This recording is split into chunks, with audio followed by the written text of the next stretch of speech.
Hello. Hello sir. আচ্ছা, তাহলে আমি ক্লাস শুরু করছি। আমাদের আজকের ক্লাস হলো HTML CSS 10, HTML CSS class 10। Sir নতুন করে স্যার আসসালামু আলাইকুম। ওয়ালাইকুম আসসালাম। স্যার নতুন করে HTML এ করলাম, আর আগের গুলা সব ঠিক থাকবে না স্যার? আগে যে ওয়েবসাইট তৈরি করছিলাম আমরা, হ্যাঁ, সমস্যা হবে না? সব ঠিক না, কোনো সমস্যা হবে না। বাট আগে যা করছেন সবগুলো মুছে দেন, এখন কে নতুন করে করেন। আমি যেগুলো দেখাচ্ছি একটা জিনিস দেখার পরে সবকিছু ব্ল্যাঙ্ক করে দেবেন। আচ্ছা, তাহলে আজকে আমি একটু ক্লাসটা শেষ করি, তারপর আমাকে বলিয়েন। তাহলে আমরা প্রথমে ক্লাসটা আমরা শুরু করছি। আমাদের আজকের ক্লাস হলো HTML CSS ক্লাস 10। ওকে, HTML CSS ক্লাস 10।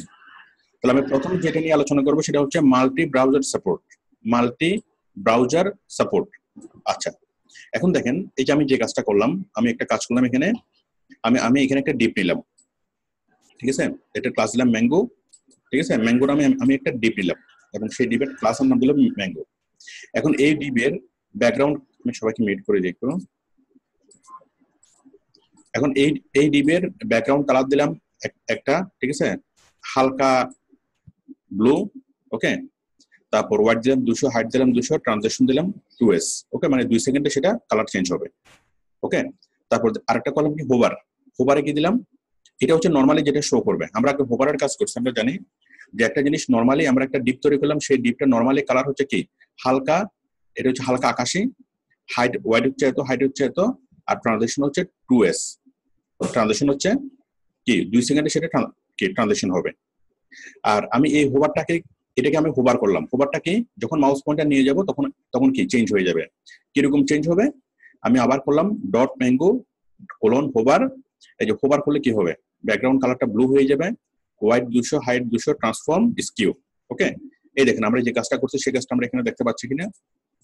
আমি যখন এখানে দিলাম, এই যে, ঠিক আছে, আমরা ঠিক এই কাজটাই করলাম। আমরা একটা ডিপ নিয়ে আসলাম, সেই ডিপের নাম দিলাম ম্যাঙ্গো, এবং সেই ম্যাঙ্গোটাকে আমরা হোভার করলাম। নর্মালি দেখাবে এটা, আর যদি আমি মাউসটাকে নিই মানে হোভার করি, হোভার মানে হচ্ছে মাউস পয়েন্টারটা নিলে সেটা এরকম হয়ে যাবে, স্কিউ হয়ে যাচ্ছে, আবার কি কালারটা চেঞ্জ হয়ে যাচ্ছে। ওকে, তো আমরা এরকম হোভার তৈরি করার কাজ আমরা শিখেছিলাম গত ক্লাসে। আচ্ছা, এখন বিষয় হলো যে এই যে কাজটা আমরা করলাম, এই কাজটা আমরা শুধুমাত্র কোথায় পাবো? ব্রাউজারে শুধুমাত্র আমরা এখানে পাচ্ছি। এই হোভারটা আমরা এই হোভারটা আমরা কোথায় পাচ্ছি? কোথায়? ক্রোমে।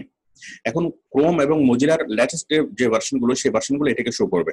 ওকে, কিন্তু যদি কোনো ওল্ড ভার্সন হয়, সেই ওল্ড ভার্সন শো করতে নাও পারে। আমাদের এরকম ব্রাউজার আছে অনেকগুলো। আচ্ছা, প্রথমত মজিলা, ফায়ারফক্স, ক্রোম এবং হলো এজ বা ইন্টারনেট এক্সপ্লোরার। এই চারটা হলো আমাদের মেইন ব্রাউজার। এরপর আছে সাফারি। ওকে, পাঁচটা হলো আমাদের মেইন ব্রাউজার: মজিলা, ক্রোম, তারপর হচ্ছে সাফারি, তারপর হচ্ছে কি এই এজ অথবা ইন্টারনেট এক্সপ্লোরার। এখন এগুলোর বাইরে আমাদের আরো অনেক অনেক ধরনের কি ব্রাউজার আছে। আপনি যদি গুগলে সার্চ করেন, আরো কয়েক শত রকমের ব্রাউজার আপনি পাবেন। ওকে, এখন সবগুলো ব্রাউজারে হয়তো এই জিনিসটা এভাবে শো করবে না, এক নম্বর বিষয়। 2 নম্বর বিষয় হলো এই এক একটা ব্রাউজারের অনেকগুলো ভার্সন থাকে। যেমন আপনি যদি মজিলাতে আসেন, মজিলা 1.0, 2.0, 3.0 এরকম অনেকগুলো ভার্সন, ঠিক ক্রোমেরও অনেকগুলো ভার্সন। তো এখন কারো কম্পিউটারে যদি আপনার এটা যারা ব্রাউজ করবে, কারো কম্পিউটারে যদি পুরোনো ভার্সনের কোনো ব্রাউজার যদি সেট আপ করে থাকে, মনে করেন সে মজিলা বা ক্রোম ইউজ করে, কিন্তু সে ক্রোম ইউজ করে কি অনেক পুরাতন, ওকে, আজ থেকে 3 বছর বা 4 বছর আগের ক্রোম, বা 5 বছর বা 6 বছর আগের ক্রোম, ওকে, ইউজ করে, তখন সে কিন্তু এই জিনিসটা পাবে না, এই জিনিসটা চেঞ্জটা সে পাবে না, ওই তার কম্পিউটার এটা আসবে না। ওকে, এখন আমরা চাই যে কোনো কম্পিউটার ইউজ করুক না কেন, যে কোনো সফটওয়্যার, যে কোনো ব্রাউজার ইউজ করুক না কেন, যে কোনো ভার্সনের ব্রাউজার ইউজ করুক না কেন, আমাদের এই হোভারটা তার এখানে ডিসপ্লে হবে। আমরা যে কাজটা করতেছি তার কাজটা কি, কাজটা তার ব্রাউজারে ডিসপ্লে হবে। আচ্ছা, যে কোনো ব্রাউজারের যেন সাপোর্ট করে। তাহলে যে কোনো ব্রাউজারের জন্য সাপোর্ট করে, এটার জন্য আমরা কি করব? এটার জন্য আমরা যেটা করব, এই যে দেখেন, যে কোনো ব্রাউজারের জন্য সাপোর্ট করে, এটার জন্য আমরা যেটা করব,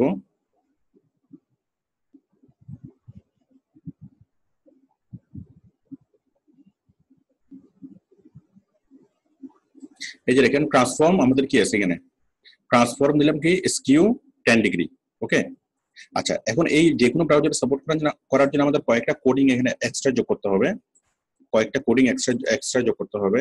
সেই কোডিং গুলো কি, এই যে আপনারা জাস্ট এগুলো দেখেন, এই যে ও, একটা হচ্ছে ও, ওয়েবকিট, এমএস, এমওজেড। তাহলে কি ও মানে দুই পাশে হচ্ছে ড্যাশ, তাই না? দুই পাশে ড্যাশ, ড্যাশের মাঝখানে হচ্ছে ও, দুই পাশে ড্যাশ, ড্যাশের মাঝখানে হচ্ছে ওয়েবকিট, দুই পাশে ড্যাশ, ড্যাশের মাঝখানে হচ্ছে এমএস, আবার দুই পাশে ড্যাশ, ড্যাশের মাঝখানে হচ্ছে এমওজেড, মোজ। ওকে, জাস্ট এই কোডিং গুলো আমাদেরকে যুক্ত করতে হবে। কিভাবে যুক্ত করতে হবে দেখেন, আমি এখানে লিখলাম এমওজেড, যে ড্যাশ ড্যাশ মাঝখানে মোজ। ঠিক এই যে জিনিসটা, এই যে ট্রান্সফর্ম কোলন স্কিউ, দেখেন ট্রান্সফর্ম কোলন স্কিউ, এই জিনিসটাকে আমি কি করব, মোজ ও জাস্ট আগে একটা মোজ লাগাই দেব, মোজ, তারপর কি যে ট্রান্সফর্ম স্কিউ, এটা এত ডিগ্রি। আচ্ছা, এখন শুধু ট্রান্সফর্ম কেন, সবগুলোকে না কেন? এখন বিষয় হলো এই স্কিউ করলে স্কিউ গুলো আসে না, অন্য সব জায়গায় সবগুলো ব্রাউজারে আসে, কিন্তু আমাদের কঠিন জিনিস যেগুলো, অ্যাডভান্স জিনিস যেগুলো, সেই জিনিসগুলো লেটেস্ট মানে প্রিভিয়াস ভার্সন আসে না, ওল্ড ভার্সন আসে না। তো সেই জন্য আমার এখানে লেটেস্ট যে জিনিসটা সেটা কি, মানে এটার মধ্যে সবচেয়ে জটিল যে জিনিসটা সেটা হচ্ছে ট্রান্সফর্ম করা, স্কিউ করা। স্কিউ কোনটা, এই যে যখন আমি এখানে নিয়ে আসতেছি মাউসটা, তখন কি সেটা বাঁকা হয়ে যাচ্ছে, স্কিউ। তাহলে নর্মালি যে কোনো ব্রাউজার আমি যতটুকু কলম একটুকু যে কোনো ব্রাউজারে দেখাবে, বাট আমি মাউস নিয়ে গেলে যে জিনিসটা বাঁকা হয়ে যাচ্ছে, স্কিউ হয়ে যাচ্ছে, এই স্কিউ জিনিসটা অন্য কোনো ভার্সনে নাও আসতে পারে। তো এখন আমরা চাই এই স্কিউ জিনিসটা কি হয়, এই যে 10 ডিগ্রি স্কিউ হয়ে যাচ্ছে, এই 10 ডিগ্রি স্কিউটা যে কোনো ব্রাউজারে আসবে, যে কোনো ভার্সনে, ওল্ড ভার্সন হোক না কেন, নিউ ভার্সন হোক, যে কোনো ভার্সনে সেটাকে সাপোর্ট করবে। আচ্ছা, এটার জন্য আমরা কি করব, আমি এখানে আসি, এখানে এসে জাস্ট এই যে ট্রান্সফর্ম স্কিউ, তাহলে আমি প্রথমে নেব ও, আমি প্রথমে একটা ড্যাশ নিই, ড্যাশ ড্যাশ, এই ড্যাশের মাঝখানে আমি দিলাম ও, ওকে, dash, sorry, dash O dash, ওকে, তারপর দিলাম কি ট্রান্সফর্ম কোলন স্কিউ এক্স কত 10 ডিগ্রি, ওকে, 10 ডিগ্রি, ওকে। আমি একটুকু কপি করে নিই, তারপর আমি প্রত্যেকটার সাথে আমি লাগাই দিই। আমি একটুকু কপি করলাম, প্রথমে নিলাম ও, ও এর পরে নেব কি, ও এর পরে নেব হচ্ছে এমএস ড্যাশ, এমএস ড্যাশ, এরপরে পেস্ট করে দিলাম, ওকে। এরপর হচ্ছে কি এমএস ওয়েবকিট ড্যাশ, ওয়েবকিট ড্যাশ দিলাম, ওকে, তিনটা। তাহলে একটা হচ্ছে কি ও ওয়েবকিট এমএস মোজ, এমওজেড, এখন তবে মোজ, এমওজেড, ওকে, দিলাম।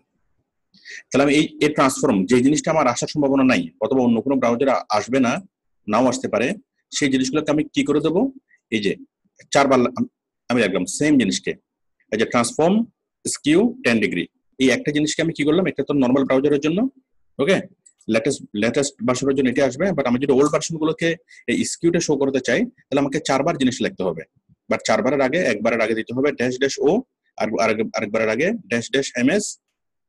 আমি একটু বড় করে দিই একটা, তাহলে একবারের আগে ড্যাশ ড্যাশ মোস স্কিউ ও এমএস ওয়েবকিট এবং কি মোস, ওকে। এভাবে যদি আমি দিই, এটাকে যদি সেভ করি, তাহলে এটা এখন যে কোনো ভার্সন থেকে এটা এখন ডিসপ্লে হবে। তাহলে আশা করি বিষয়টা ক্লিয়ার। আমরা যদি চাই, আমরা যে কাজটা করব, যে জটিল কাজটা করব, ওকে, এটার মধ্যে জটিল কাজ হচ্ছে কোনটা, স্কিউ হবে এটা। তো এটা অন্য কোনো ভার্সন থেকে যদি না আসে, ওল্ড ভার্সন থেকে যদি না আসে, তাহলে আমরা কি করব, আমাদের কোডিং এর মধ্যে যদি আমরা 4 বার এই জিনিসটা দিই, যে জিনিসটা আর অন্য ভার্সন থেকে আসার সম্ভাবনা নাই, এটা স্কিউটা, তখন আমরা 4 বার স্কিউটা লিখবো, এবং 4 বারের আগে কি হবে, একবার ও স্কিউ ও এমএস ওয়েবকিট এবং মোজ, এভাবে যদি 4 বার যদি আমরা লিখে দিই 4টা কোডিং দিয়ে, তাহলে কি হবে, এটা যে কোনো ভার্সন থেকে, যে কোনো ব্রাউজার থেকে এটা শো হবে। আশা করি একটু ক্লিয়ার, ওকে। আচ্ছা, আমরা বুঝলাম যে কোনো ভার্সন থেকে আমরা কিভাবে যে কোনো একটা এলিমেন্ট, যে কোনো একটা কঠিন জিনিস, ওকে, কঠিন কাজ, এই মোজ ও এগুলো সব জায়গাতে শো করতে হবে না, কারণ ম্যাক্সিমাম জিনিস ওল্ড ভার্সন থেকে আসবে। শুধুমাত্র যেগুলো একদম লেটেস্ট, যেগুলো একদম জটিল কাজ, সেই জটিল কাজগুলো যদি অন্য কোনো ভার্সন থেকে আসার সম্ভাবনা না থাকে, সেই ক্ষেত্রে আমরা কি করব, আমরা এই মোজ এই অন্যান্য ব্রাউজারের জন্য আমরা কি করে দেবো, অ্যাড করে দেবো। এই যে আমি এখানে এগুলো ব্লক করে দিলাম, কি অ্যাড করতে হবে, আচ্ছা, আশা করি একটু ক্লিয়ার। এরপর হচ্ছে deep background image, fixed and scroll. এখন আমরা ডিপ এর ব্যাকগ্রাউন্ড ইমেজ দেব, খুব ভালো কথা। এখন আমরা ডিপ এর জন্য একটা বিশাল একটা প্যারাগ্রাফ নেব, র্যাপার। ধরেন আমরা এখন ডিপ এর জন্য একটা বিশাল একটা প্যারাগ্রাফ নেব, একটু দেখেন কোডিং গুলো। আমরা একটা ডিপ নেব, সেই ডিপের মাঝখানে পিছনে আমরা কি একটা বিশাল একটা ব্যাকগ্রাউন্ড ইমেজ নিয়ে আসবো। আমরা একটা ডিপ নিলাম, সেই ডিপের নাম নিলাম কি, ক্লাস নিলাম র্যাপার, ঠিক আছে। এরপর একটা পি নিলাম, বিশাল একটা প্যারাগ্রাফ আমি নিলাম। আচ্ছা, আমরা এখানে একটু নিই, সব কেটে দিলাম, সব কেটে দিলাম। আমি এখানে নিলাম ডিপ, এই ডিপের নাম নিলাম কি, আমি এখানেও কেটে দিই। আশা করি সবাই ক্লিয়ার। দেখেন আমি এখানে একটা ডিপ নেব, ডিপ, ওকে, ডিপ নিলাম। এখন এই ডিপের নাম দিলাম কি, এই ডিপের ক্লাস দিলাম র্যাপার, ওকে, র্যাপার। এই ডিপের মাঝখানে আমি একটা প্যারাগ্রাফ নিলাম, পি, ওকে, প্যারাগ্রাফ আরম্ভ। আমি একটা বিশাল প্যারাগ্রাফ লিখি,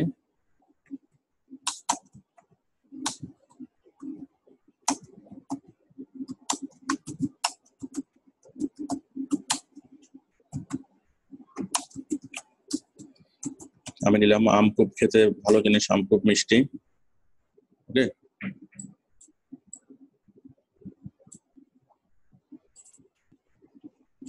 আমি একটা বিশাল একটা প্যারাগ্রাফ নিই, একদম বিশাল,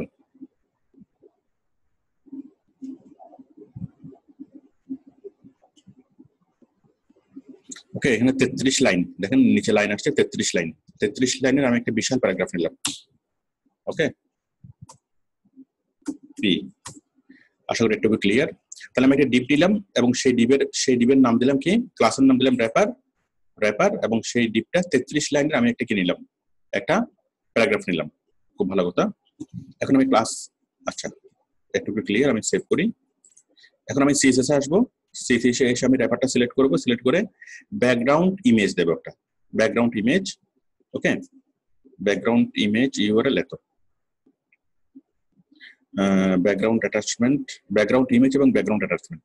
তাহলে আমি আমার ইমেজের ওইটার পিছনে আমি একটা ব্যাকগ্রাউন্ড ইমেজ দেব, র্যাপার ব্যাকগ্রাউন্ড ইমেজ। দেখেন একটু আমি আগে আউটপুটটা দেখি। এই যে আমি যখন এটা করলাম কি হলো,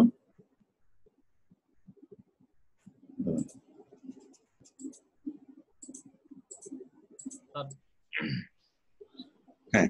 তাহলে আমি যেটা নিলাম, আমি কি করলাম, একটা বিশাল একটা প্যারাগ্রাফ নিলাম। আমি আমার ডিপ নিলাম একটা,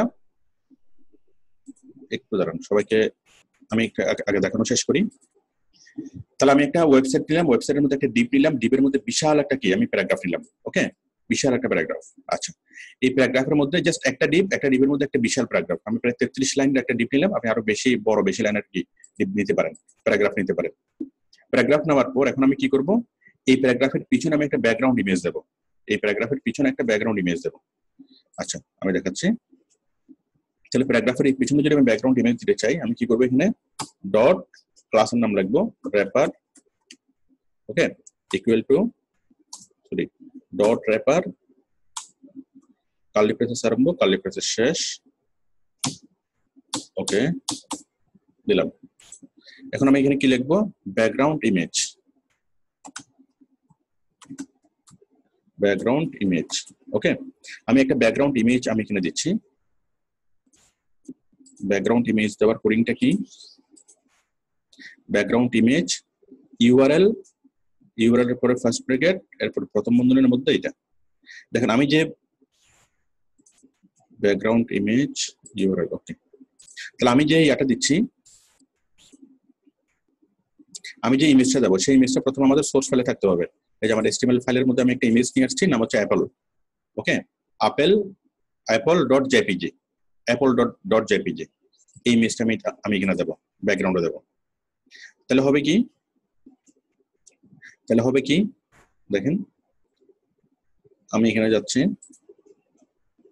আমি এখানে দিলাম ব্যাকগ্রাউন্ড ইমেজ কোলন, ওকে, কোলন, তারপর কি ইউআরএল, ফার্স্ট ব্র্যাকেটের ভিতরে কি হবে, এই বন্ধনী,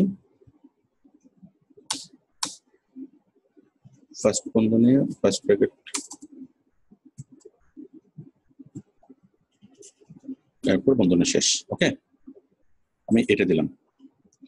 এটা দেওয়ার পরে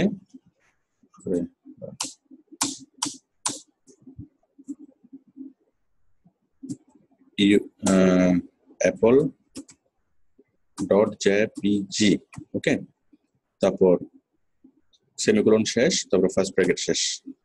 তাহলে আমরা যখন ব্যাকগ্রাউন্ড ইমেজ দেবো কোনো একটা ডিবের মাঝখানে, আমরা প্রথমে ডিপে সিলেক্ট করলাম, ডিবের ক্লাস দিয়ে সিলেক্ট করলাম ডট র্যাপার, ওকে, তারপর কার্লি ব্রেসেস, এরপর আমাদের ব্যাকগ্রাউন্ড ইমেজ দেওয়ার কোডটা হলো সিএসএস কোডটা হলো ব্যাকগ্রাউন্ড ড্যাশ ইমেজ, এরপর colon URL, background image dash image colon URL.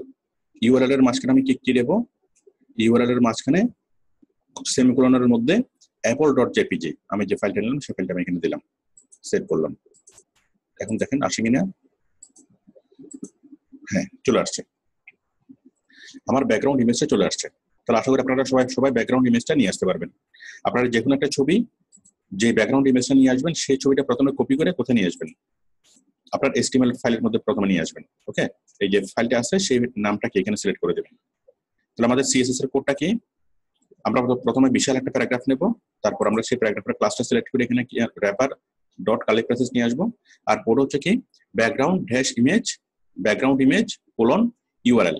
Okay, just একটু আপনার মনে রাখলে হবে, ইউআরএল এর পরে প্রথম বন্ধনী, ওকে, ইউআরএল এর পরে প্রথম বন্ধনীর মধ্যে কি আবার কি ইনভার্টেড কমা, ওকে, এই কমার মধ্যে কি আছে আপনার ফাইলের নামটা দিলেই আপনার এটা চলে আসবে, ব্যাকগ্রাউন্ড ইমেজ চলে আসবে। এখন বিষয় হলো, আমরা তো আগে তো ব্যাকগ্রাউন্ড ইমেজ সেট করছি পুরো ওয়েবসাইটের জন্য, তাই না, কিন্তু ওটা ছিল আমাদের পুরো সাইটের জন্য। এখন আমি যদি চাই আমার একটা ওয়েবসাইটে অনেকগুলো ডিপ থাকবে, 30টা 40টা 100টা আমার এখানে কি ডিপ থাকবে, ওকে, তো আমি যদি চাই যে কি করব, সম্পূর্ণ ডিবের জন্য না, সম্পূর্ণ মানে প্রত্যেকটা ডিবের জন্য আলাদা আলাদা একটা ব্যাকগ্রাউন্ড ইমেজ দেবো, সেটা আমি ডিবের মাধ্যমে দিতে পারবো। আর যদি আমি ওই নর্মাল ব্যাকগ্রাউন্ড ইমেজ যদি দিই পুরো ওয়েবসাইটের জন্য, তাহলে পুরো ওয়েবসাইটে সেটা কি হবে, মানে অ্যাপ্লিকেবল হবে, আলাদা কোনো ডিবের জন্য অ্যাপ্লিকেবল হবে না। তো নর্মালি ওয়েবসাইটে যখন এইভাবে ব্যাকগ্রাউন্ড ইমেজ দেওয়া হয়, সাধারণত ডিবের মাধ্যমে দেওয়া হয়, ব্যাকগ্রাউন্ড ইমেজের মাধ্যমে দেওয়া হয় না, পুরো ওয়েবসাইটে দেওয়া হয় না, একটা ইমেজ দেওয়া হয় কোথায়, প্রত্যেকটা ডিবের মধ্যে আলাদা আলাদা ভাবে প্যারাগ্রাফ ইমেজটা দেওয়া হয়। আচ্ছা, আশা করি একটুকু সবার ক্লিয়ার যে আমরা কি আনতে পারবো, ব্যাকগ্রাউন্ড ইমেজটা আমরা আনতে পারবো। আচ্ছা, এখন আমরা আলোচনা করবো কি ব্যাকগ্রাউন্ড অ্যাটাচমেন্ট। কাজে যখন লাগে তখন ওই ডিপ দিয়ে করতে হয়, রাইট। আমরা যখন প্র্যাকটিক্যাল যখন কাজ করবো তখন আমরা ডিপ দিয়ে করব, কারণ ডিপ দিয়ে করলে আমরা স্বাধীন। একটা ওয়েবসাইটের মধ্যে আপনি একটা ওয়েবসাইটের মধ্যে মনে করেন 500টা প্যারাগ্রাফ আছে, 500টা প্যারাগ্রাফের মধ্যে 500টা আলাদা কি আপনি ব্যাকগ্রাউন্ড দিবেন। আপনি আপেল নিয়ে একটা প্যারাগ্রাফ লিখতেছেন, আপেলের প্যারাগ্রাফের নিচে থাকবে আপেলের ব্যাকগ্রাউন্ড, আম নিয়ে একটা প্যারাগ্রাফ লিখতেছেন, তার পিছনে থাকবে আম, ঠিক আছে। তো আমরা যখন প্র্যাকটিক্যাল কাজ করবো তখন আমরা সাধারণত ডিপ দিয়ে করবো, ঠিক এভাবেই করবো। আচ্ছা, এখন হচ্ছে ব্যাকগ্রাউন্ড অ্যাটাচমেন্ট। এখন দেখেন আমি প্যারাগ্রাফটাকে আরেকটু বড় করি, তাহলে জিনিসটাকে আরেকটু ভালোভাবে দেখা যাবে। আমি এটা এখানে বড় করি, কন্ট্রোল সি, আরেকটু আমি বড় করলাম, ওকে। স্যার এটা তো আমরা ডিপ দিয়ে করলাম, তাই না? আমরা ডিপ দিয়ে করলাম, আমরা এইভাবেই করবো আর কি প্র্যাকটিক্যাল কাজটা। এই যে আমাদের প্যারাগ্রাফ আছে না, আমাদের কি আমরা প্যারাগ্রাফটা অনেক বিশাল করলাম।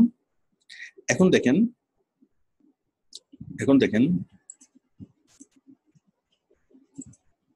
এখন আমরা এই যে ব্যাকগ্রাউন্ড অ্যাটাচমেন্টে আমরা আসবো। আমরা এই ব্যাকগ্রাউন্ড ইমেজ দিয়ে কি করলাম, আমরা আমাদের ইয়াটাকে সিলেক্ট করলাম, আমরা ব্যাকগ্রাউন্ড ইমেজটা নিয়ে আসলাম। এখন দেখেন ব্যাকগ্রাউন্ড অ্যাটাচমেন্টে রাখবো আমরা ফিক্সড। একটু পার্থক্য আমি আগে করে দেখাই, তারপর আমি পার্থক্যটা দেখাই। আমরা একটা কোলন দেবো এখানে, কোলন ব্যাকগ্রাউন্ড অ্যাটাচমেন্ট, ওকে, ব্যাকগ্রাউন্ড অ্যাটাচমেন্ট কোলন কি দেবো, ফিক্সড, ওকে। ব্যাকগ্রাউন্ড অ্যাটাচমেন্ট যদি আমি ফিক্সড দিই তাহলে দেখেন কি হয়, এই যে আমার ব্যাকগ্রাউন্ড ইমেজটা ফিক্সড থাকতেছে, ব্যাকগ্রাউন্ড ইমেজটা আমার ফিক্সড থাকতেছে, কিন্তু কি হচ্ছে আমার লেখাগুলো চেঞ্জ হচ্ছে। পার্থক্যটা একটু দেখেন। আমি যদি এই জিনিসটা যদি টোটালি না দিই, এই জিনিসটা যদি আমি টোটালি না দিই ব্যাকগ্রাউন্ড অ্যাটাচমেন্টটা, তাহলে আমার এই যে পিছনের যে ব্যাকগ্রাউন্ড, আমার লেখা সহ ব্যাকগ্রাউন্ড সহ একসাথে কি হচ্ছে, চেঞ্জ হচ্ছে, তাই না? একসাথে চেঞ্জ হচ্ছে। আশা করি এটা ক্লিয়ার। মানে এটার সাথে কি হয়ে গেল, লেখার সাথে ব্যাকগ্রাউন্ড ইমেজটা একদম কি লেগে গেল। কিন্তু আমি যদি চাই যে লাগবে না, পিছনের ব্যাকগ্রাউন্ডটা ফিক্স থাকবে কিন্তু লেখাগুলো কি আপ ডাউন করবে, তাহলে পিছনের ব্যাকগ্রাউন্ডটা ফিক্স থাকার জন্য আমি কি করব, জাস্ট এখানে দিলাম ব্যাকগ্রাউন্ড অ্যাটাচমেন্ট ফিক্সড, ওকে দিলাম। তখন কি হবে, এখন দেখেন আমার পিছনের যে ব্যাকগ্রাউন্ডটা ওই ব্যাকগ্রাউন্ডটা ফিক্স থাকবে এবং এটা আমাকে লেখাগুলো আমার আপ ডাউন করবে। ওকে, তাহলে আপনারা যে কোনো একটা ডিবের মাঝখানে একটা কি করতে পারবেন, ব্যাকগ্রাউন্ড ইমেজ আনতে পারবেন এবং সেই ইমেজটাকে চাইলে ফিক্স করতে পারবেন, চাইলে আপনারা কি লেখার সাথে মানে উঠবে নামবে সেই ব্যবস্থা করতে পারেন। তো নর্মালি যদি আমরা দিই সেটা কি থাকবে, লেখার সাথে ব্যাকগ্রাউন্ড ইমেজটা অ্যাটাচ হয়ে যাবে এবং কি আপনি ব্যাকগ্রাউন্ড লেখা উঠালে ব্যাকগ্রাউন্ড ইমেজও উঠবে, লেখা নামালে ব্যাকগ্রাউন্ড ইমেজও নামবে। বাট আপনি যদি ব্যাকগ্রাউন্ড অ্যাটাচমেন্ট করে যদি ফিক্স করে দেন, তাহলে আপনার যে ইমেজটা সেই ইমেজটা একদম ফিক্সড হয়ে থাকবে, জাস্ট লেখাগুলো হয়তো উঠবে বা নামবে কিন্তু কি ইমেজটা ফিক্সড হয়ে থাকবে। আশা করি এটুকু ক্লিয়ার, আশা করি। তাহলে আপনারা আশা করি আমার নোটস গুলো দেখে দেখে খুব সহজে এই জিনিসগুলো প্র্যাকটিস করতে পারবেন। আচ্ছা, এরপর হচ্ছে background size. Okay, background size 900 pixel by 720 pixel. আমি একটু ব্যাকগ্রাউন্ড সাইজটা আমি ফিক্সড করে দিই। ব্যাকগ্রাউন্ড সাইজ দেখেন আমি এখানে দিলাম আবার ব্যাকগ্রাউন্ড সাইজ। ওকে, আমি দিলাম এখানে 900 পিক্সেল, একটা স্পেস দিয়ে লাগলাম 400 পিক্সেল। 900 পাশাপাশি 900, উপর নিচে 400। প্রথমটা হলো পাশাপাশি, পরেরটা হলো উপর নিচে। ওকে, এটা কোলন দিতে হবে। এখন দেখেন আমার ব্যাকগ্রাউন্ড ইমেজের সাইজটা এখন চেঞ্জ হয়ে যাবে। এই যে ঠিক আছে, পাশাপাশি 900, যেহেতু একটু ছবিটা স্ট্রেস হয়ে গেছে আমি একটু চেঞ্জ করে দিই ছবিটা। পাশাপাশি 900 যখন দিলাম আমি উপর নিচে 700 দিই, 700 পিক্সেল। ওকে দিলাম, এই যে দেখেন ঠিক আছে। আশা করি বিষয়টা বুঝে গেল। আমি যদি এই ব্যাকগ্রাউন্ড ইমেজ যদি আরো কমাতে চাই, 900 পরিবর্তে আমি যদি দিয়ে হলো কত দেব, আমি দিলাম 500 পিক্সেল, তারপরে 400 পিক্সেল। 500 বাই 500 400, মাঝখানে কোনো শুধু একটা স্পেস দিলেই হবে। এই যে দেখেন 500 বা 400। ওকে, আচ্ছা আশা করি বিষয়টা ক্লিয়ার। আমরা ব্যাকগ্রাউন্ড ইমেজটাকে ছোট করতে পারবো, তাহলে এটা কি ব্যাকগ্রাউন্ড সাইজ, আমরা ব্যাকগ্রাউন্ড সাইজটাকে ছোট করতে পারবো, বড় করতে পারবো। তারপর হচ্ছে ব্যাকগ্রাউন্ড অ্যাটাচমেন্টটাকে আমরা কি করতে পারবো, ফিক্সড করতে পারবো। তারপর ওকে, তারপর ব্যাকগ্রাউন্ড ইমেজটাকে নিয়ে আসতে পারবো, নিয়ে আসার পর এখানে ব্যাকগ্রাউন্ডটাকে ইমেজের সাইজটা আমরা ডিফাইন করে দিতে পারবো। এরপর ব্যাকগ্রাউন্ড অ্যাটাচমেন্টটা ফিক্সড হবে নাকি ইয়া হবে সেটা আমরা ঠিক করতে পারবো। আবার এই যে ব্যাকগ্রাউন্ড ইমেজটা কি আছে রিপিট, তাই না? ব্যাকগ্রাউন্ড রিপিট, এই রিপিটে যদি আমরা নান করে দিই তাহলে এখানে যে কয়েকবার করে দেখাচ্ছে টাইলসের মতো করে দেখাচ্ছে, টাইলসের মতো করে আর দেখাবে না, একটাই দেখাবে। সেটা আমরা অবশ্যই আগেই শিখেছিলাম। ব্যাকগ্রাউন্ড রিপিট কি হবে, নান। যদি নান করে দিই তাহলে ব্যাকগ্রাউন্ডটা বারবার যে রিপিট হচ্ছে এটা রিপিট হবে না, জাস্ট একবারই দেখাবে, একটাই দেখাবে। ওকে, ব্যাকগ্রাউন্ডটা বারবার রিপিট হবে না। আর যদি আমরা চাই ব্যাকগ্রাউন্ড রিপিট নানের পরিবর্তে এই যে আমরা যদি এখানে অনেক কিছু আমরা পাবো, ন্যারো, ওকে, নো ক্লোজ কোট, নেভি। আমরা যদি ন্যারো বার দিই দেখি কি হয়।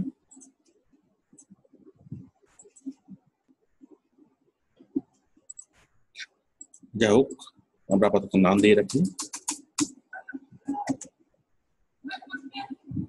আমি আপাতত এটা না দিই।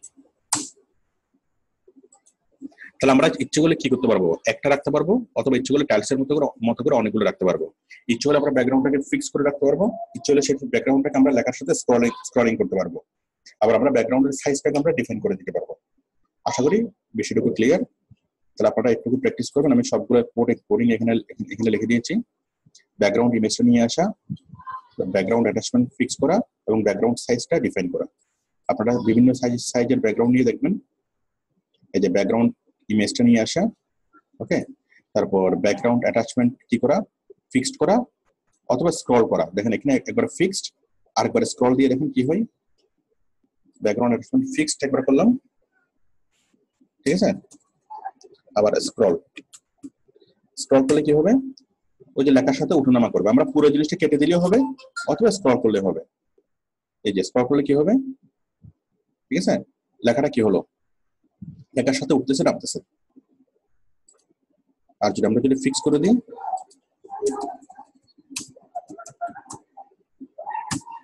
কি হবে, এই যে ব্যাকগ্রাউন্ডে থাকবে, এটা ফিক্সড হয়ে যাবে। তাহলে আপনি ব্যাকগ্রাউন্ড ইমেজটাকে একবার স্ক্রল করবেন, ব্যাকগ্রাউন্ড ইমেজটাকে একবার কি ফিক্সড করবেন, আরেকবার স্ক্রল করবেন। আশা করি এটুকু ক্লিয়ার। আর ব্যাকগ্রাউন্ড সাইজ, তাহলে ব্যাকগ্রাউন্ড ইমেজটা নিয়ে আসতে পারবেন, ব্যাকগ্রাউন্ড অ্যাটাচমেন্ট ফিক্স করতে পারবেন অথবা কি স্ক্রল করতে পারবেন, তারপর ব্যাকগ্রাউন্ড সাইজটাকে ডিফাইন করতে পারবেন। ওকে, আশা করি এটুকু ক্লিয়ার। আচ্ছা, আশা করি এটুকু ক্লিয়ার। এবার আমরা যা করলাম সবকিছু আমরা কেটে দিই, একদম পুরা যা করছি সবকিছু আমরা কেটে দিই, পুরা ডিপটাকে আমরা কেটে দিই।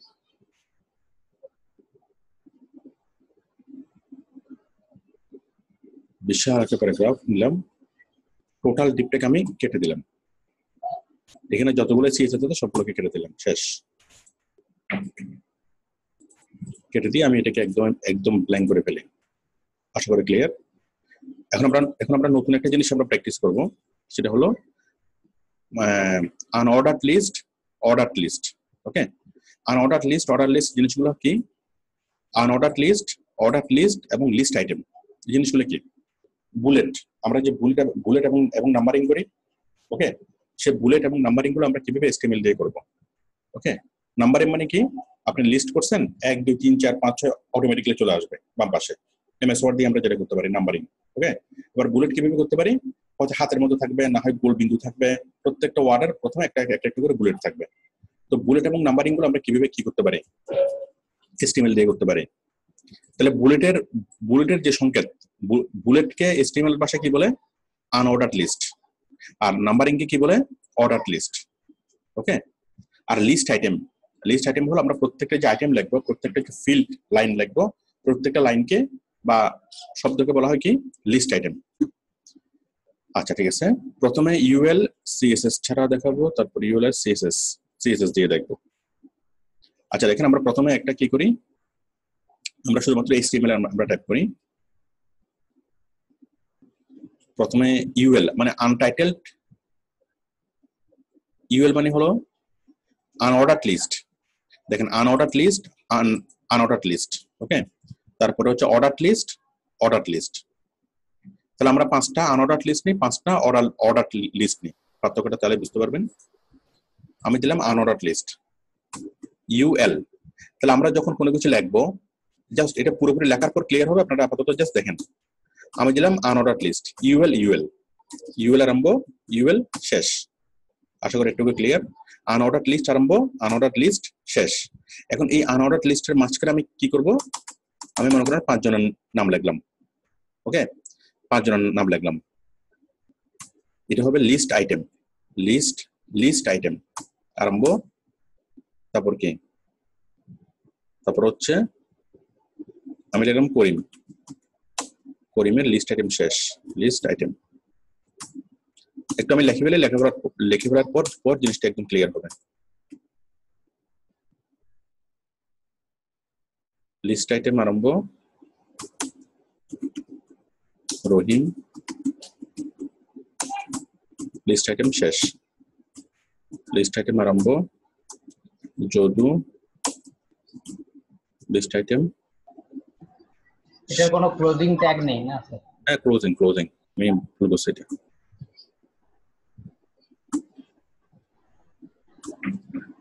এরপর হচ্ছে আবার লিস্ট আইটেম আরম্ভ, মধু ওকে, লিস্ট আইটেম, আবার লিস্ট আইটেম আরম্ভ, আমরা দিলাম কোড। ওকে, তাহলে একটু দেখেন, প্রথমে দেখেন এটা কি হয়, এই যে আনটাইটেলড লিস্ট আরম্ভ, আনটাইটেলড লিস্ট শেষ। ওকে, ইউএল মানে কি আনটাইটেলড লিস্ট, আনটাইটেলড লিস্ট আরম্ভ, আনটাইটেলড লিস্ট শেষ। এরপর লিস্ট আইটেম করিম, মানে আমাকে আউটপুটে কি দেখাবে, করিম, রহিম, যদু, মধু, এবং তার প্রত্যেকের প্রথমে কি হবে, একটা একটা মানে বুলেট হবে, একটা বুলেট মানে একটা গোল, একটা বৃত্ত। ওকে, গোল একটা বৃত্ত মানে বুলেট আমরা যেভাবে দিই। তাহলে এই বুলেটটা আনার জন্য আমি কি করলাম, আনটাইটেলড লিস্ট আরম্ভ, আনটাইটেলড লিস্ট শেষ। ওকে, এই আনটাইটেলড লিস্টের মাঝখানে আমি কি করলাম, করিম, রহিম, যদু, মধু নিয়ে আসলাম, এবং প্রত্যেকে কি লিস্ট আইটেম, এই করিম হলো একটা লিস্ট আইটেম। আমি আরো বড় করে লিখতে পারি, করিমের পর আরো বিশাল লাইন লিখতে পারি। ওকে,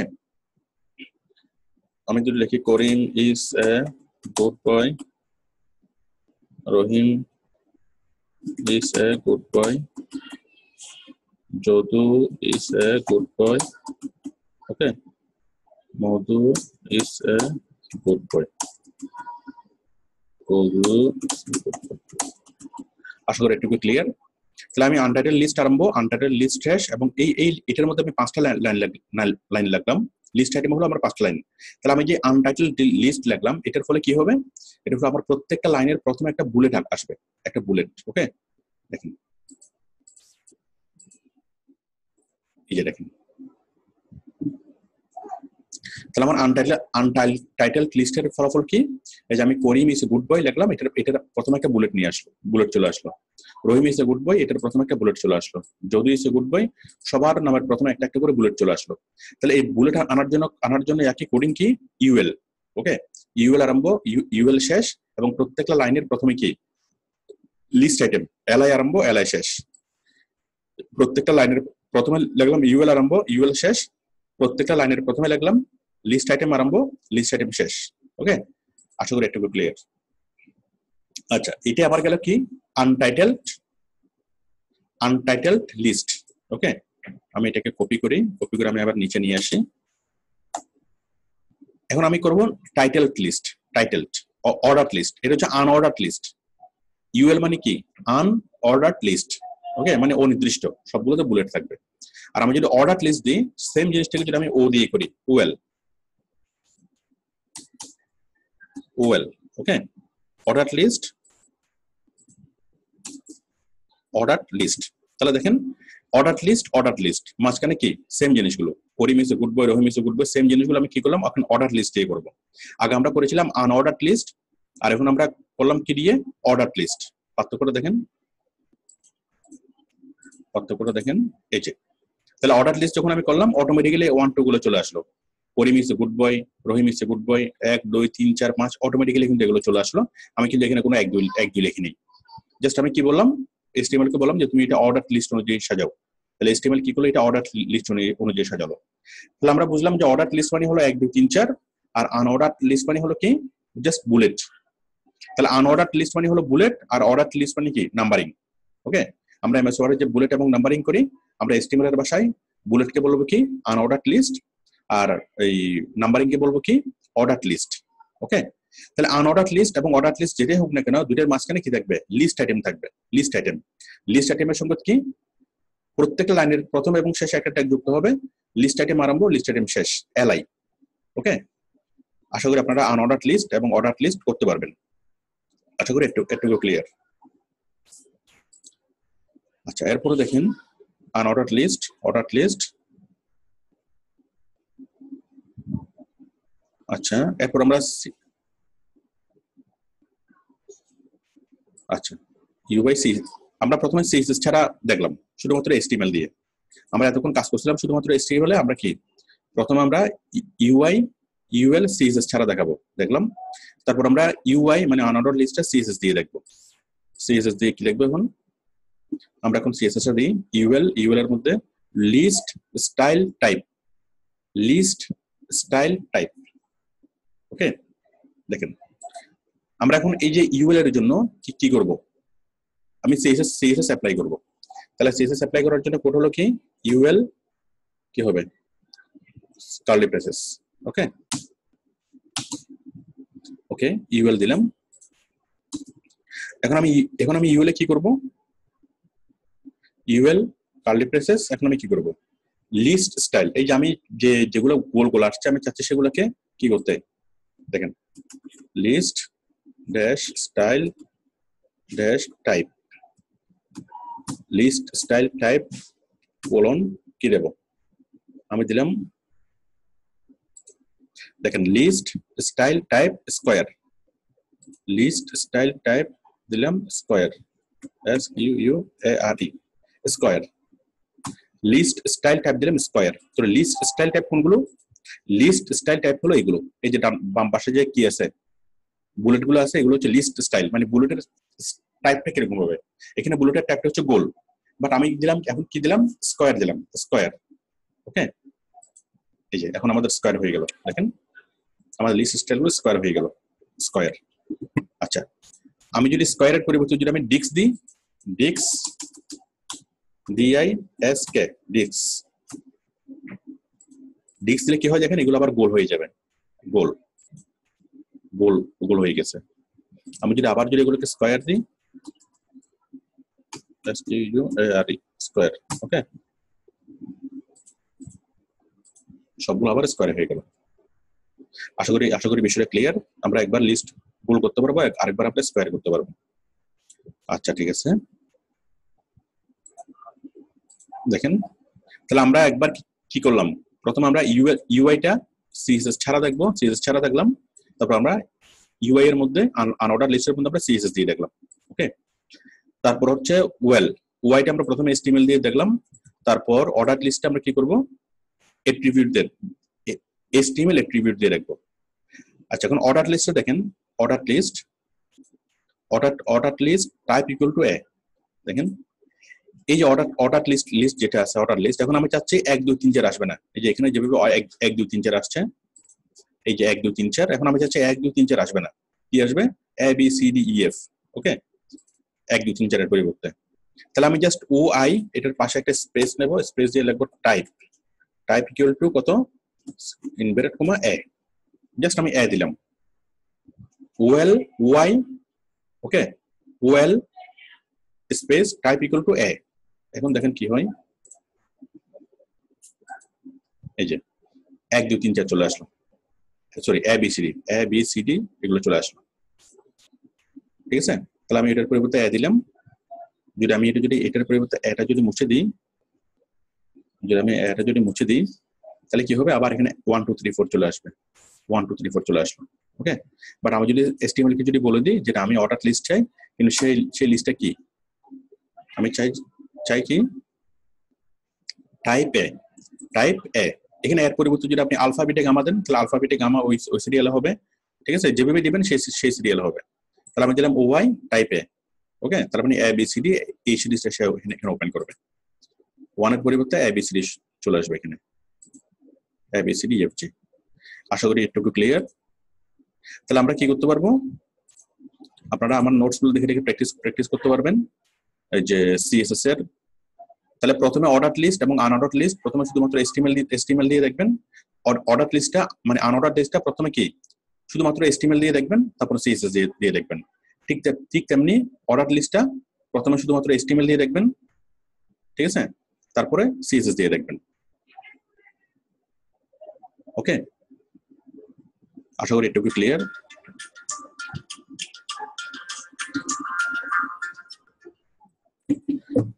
ক্লিয়ার। তারপর দেখেন একটি লিস্টের ভিতরে আরেকটি লিস্ট কে ইনসার্ট করা, 19 নাম্বার একটি লিস্টের ভিতরে আরেকটি লিস্ট কে ইনসার্ট করা, আমাদের সময় তো নাই আর।